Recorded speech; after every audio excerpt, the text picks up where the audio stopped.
true is that even before working with a hypnotist, your mind has done this phenomenon of self-hypnosis. So it's not a question of whether or not you can be hypnotized. It's more about, do you have a goal that you want to have lasting change? Because the stage hypnosis, none of those suggestions are going to last. And of course, certain people don't even get to the point where those suggestions will work at all. But when you have someone who has a goal, then you can go into this story and you can sort of trick the mind as though the goal is already here.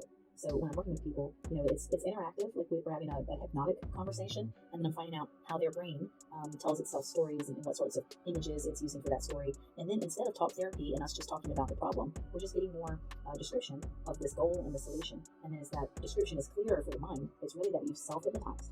So generally, it happens very quickly, even often in a first meeting.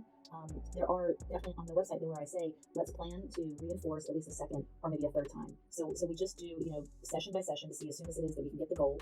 There's not audios that you need to listen to again at night to reinforce anything, but sometimes people like those. So there's links to some audios that I think are really good. I've made, others have made, that send you an email. I also send an email with other ways of doing more active self-hypnosis techniques. As long as whoever it is that I'm working with wants this goal, it's not a placebo and it's not a power of belief. And what I also notice, and it's just been a little bizarre, is that when you change this story for whatever presenting goal you have, you kind of change the story for how you see yourself and the way you deal with a lot of things. So most people start just feeling brighter, more confident, more present. I've had people report that they don't have pain, that they don't do destructive habits. So there's no possibilities of negative side effects using hypnosis at all. But what I do see regularly is that it spills out into other positive areas. And it's not a power of you being what people would think is hypnotizable.